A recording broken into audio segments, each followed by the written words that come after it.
From talks to reset the Alberta-Ottawa relationship and anticipation for the next major project's announcement, to weighing the impact of an Alberta MP's resignation. Time now for tonight's politics panel. Joining us this evening, former MLA and Cabinet Minister Marg McCuaig-Boyd, and John Brennan is a political analyst and commentator. Good evening to you both. And let's begin with build-up to a possible reset of relations between Alberta and Ottawa. We've been going back and forth now daily on a memorandum of understanding, and I hope that we're able to iron out some of the differences that we have in time for Grey Cup or shortly after. Talks have been progressing between the two levels of government over pipelines and hurdles over regulatory policy, and hints that a deal may be imminent come as the federal finance minister brings his sales pitch for the federal budget to Alberta, with that stop in Calgary that we see there. Marg, should Albertans be bracing for a breakthrough in relations between the Alberta and federal governments? What's your read on this talk around negotiations? I think maybe, yeah. There's been a lot of foreshadowing that something positive is going to come. I'm dying to hear it on Thursday what the next steps are, but Premier Smith seems pretty pumped about these talks that they've been having, and I have no reason to think otherwise. I think we're going to hear some pretty good news on Thursday. John, what do you see a memorandum of understanding, an MOU, between these two governments actually achieving? How far would that go? Well, it all depends what's in it, Michael. The way I see it is Carney is constructing this 3 or 4D chessboard with Danielle Smith, where he's willing potentially to get on board with the government of Canada supporting another bitumen pipeline from Alberta to BC, presumably from Strathcona County to Prince Rupert. And in exchange for that, he wants Danielle Smith to help him get the Pathways Alliance carbon capture, utilization, and sequestration project built from Fort McMurray to Coal Lake. My guess is also, too, he's also wanting the Alberta government to backstop the industrial carbon tax. You might remember earlier this year, Michael, Danielle Smith announced that they were going to freeze the level of the industrial carbon tax, I think at $95 a metric ton. As part of the Government of Canada's new climate change plan, Mark Carney is going to want to make sure that Danielle Smith is on side with maintaining the industrial carbon tax at the national rate. So there's a lot of quid pro quo going on here. And I guess we're going to see on Thursday when Mark Carney updates the major projects list, what exactly is being proposed. Yeah, now, Mark, we heard from François-Philippe Champagne off the top this evening. What is to be read into how the federal finance minister is selling this budget to Albertans, and how that plays into this bigger talk around and negotiations on an MOU? Is it likely to generate optimism for the federal government here in this province? I think so. You know, he's always pretty positive as it is, and pretty pumped about his whole job all the time. But he seemed extra pumped in his interview there, and the fact he came out to Alberta as one of the first stops, I think, speaks some volumes. He's pretty popular amongst business people. He can speak business to them, and just looking at the way he's kind of foreshadowing things too, I think there's some positivity happening between our province and Ottawa. And again, excited to see how far it goes on Thursday and what's announced. Well, and John, obviously a lot of focus now on what is to come Thursday, given the PM's indicating that's when a second round of major projects to be fast-tracked will be announced. Prince Rupert, BC, the location. Is there anything to be read into that specifically? We'll find out on Thursday, Michael. It's a bold political move by Mark Carney to make this second announcement on the major projects in Prince Rupert, because anybody who's been following the story of this second pipeline from Alberta to BC knows that that would be the end point. And, you know, if he is going to announce on Thursday that another bitumen pipeline from Alberta to BC is going to be constructed, and I would call it Northern Gateway 2.0, it would go from Strathcona County to Prince Rupert. Now, what Carney might say at the same time is the government of Canada is going to support this project, but first it'll have to go through a new environmental assessment process because the previous Northern Gateway's environmental permits have long since expired, and it'll have to go through an Indigenous consultation process as well. But what he might say is, if it passes those hurdles, the government of Canada will support this project.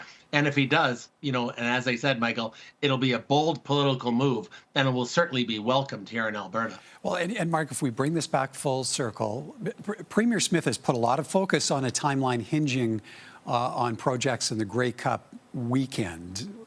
What if things do not work out with this announcement on Thursday? Where does that leave talk around an MOU and this relationship dynamic between the two levels of government?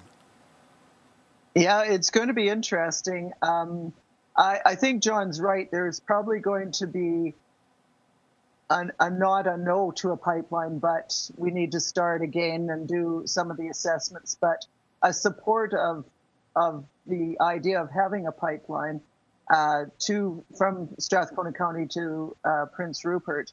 So I think it's going to be positive in that way. And I think we're going to hear what Alberta has to do to support that. And so I think it's not going to be a slam dunk that, yes, this pipeline's going to go ahead, but I don't think it's going to be a no. So I think you're going to see progress. So that meets what she wants by Grey Cup, some positivity. And there's lots of optimism to believe that if they not backstop it, but support it, that it's going to go through, and it's going to create a lot of wealth, not just for Alberta, but for Canada. All right. Time for us to take a bit of a break. But when we come back, the sudden resignation of Matt Jeneroux and what it says about the road forward for Pierre Poilievre and the Conservative Party. More from our politics panel in a moment. Welcome back. A shakeup on the federal Conservative benches in the wake of last week's budget, including the announcement that Edmonton MP Matt Jeneroux is resigning his seat. In response, Party Leader Pierre Poilievre posted on behalf of our Conservative team, "I wish you and your family all the best," adding Jeneroux will leave in the spring. There was speculation he considered crossing the floor, following in the footsteps of Chris D'Entremont earlier in the week. Jeneroux has posted that he was not coerced to leave and that he's doing so to focus on his family. John, let's start right there on Matt Jeneroux. What strikes you about how word of his sudden resignation played out? I was really surprised last week when it happened, Michael, because nobody suspected Matt Jeneroux would be one of the people considering crossing the floor and joining the Liberals. But from all the reporting I've seen, clearly he was in discussions with officials from the Prime Minister's office, and apparently he met with Mark Carney as well. So the fact that then he then decided he wasn't going to cross the floor, he was going to stay in the caucus, and then Poilievre announcing in the evening after they had spoken that he wasn't going to step down till the spring. The whole thing is really quite chaotic. And it just goes to show you, Michael, that there's clearly some dissension in the Conservative caucus. We shouldn't overblow it, though, because I think the vast majority of members of the caucus still support Poilievre. But it was certainly a blow to him the way it happened just days after Chris D'Entremont had crossed the floor and joined the Liberal caucus. Marg, what's your takeaway from this sequence of events, especially considering, and John pointed it out, the resignation of the Edmonton Riverbend MP is apparently to take effect at an unspecified date, maybe sometime in the spring. Yeah, I like John. I was surprised to see Matt's name there, but it did surprise me, but I respect what he's doing. I'm a big fan of Matt's. And, I take it as he's saying that he's going to concentrate on other things in family. It certainly is a blow to them, especially on budget week when you're supposed to be going out. And if you're in the government selling the budget, and if you're in opposition criticizing it and saying why it's not a good thing. And it's taken all the steam out of that, this whole resignation thing. So again, surprised, but I wish him well. John, where does this leave constituents in Edmonton Riverbend? Do they have enough clarity over what's playing out here and where all of this leaves their representation in Ottawa? Well, they will have an MP, a Conservative MP, Matt Jeneroux, at least until the spring. presuming that that is when he's going to step down, because that's what Pierre Poilievre said in his statement last week. So I presume that's what's going to happen.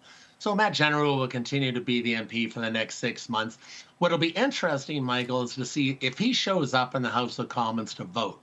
You know, late last week when we had the first 2 confidence votes on the federal budget, Jeneroux did not vote. He did not vote on the Conservative amendment to the budget, and he didn't vote on the main block amendment to the budget. So I'll be really curious to see if he shows up in the House of Commons on November 17th to vote with the rest of the Conservative caucus on the federal budget, the Ways and Means motion that will essentially approve the federal budget in principle. Marg, Maritimes MP, Chris D'Entremont crossing the floor, Matt Jeneroux calling it quits. What kind of spotlight now do these developments put on Pierre Poilievre's leadership? Oh, I think he's front and center of all of this now, and he's going to have to do a lot of work to stop the bleeding if there's others that want to go. He was, in my opinion, in trouble before this, so this just shines a bigger light on his leadership, or maybe lack of it, and the fact that not all his caucus is on side with what he's doing. So it'll be interesting to see, as John mentioned, if Matt shows up to vote or if some others do on that day. Yeah, we'll see. John, it's a safe bet, though, to suggest these developments will have little impact on Pierre Poilievre's leadership review when party representatives from ridings right across the country gather in Calgary in January. Well, there's a couple of things there, Michael. We have to remind ourselves that the party is very strongly supports Poilievre. And we have to go back to the election in April, when Poilievre and the Conservatives got 41% of the popular vote and 144 seats.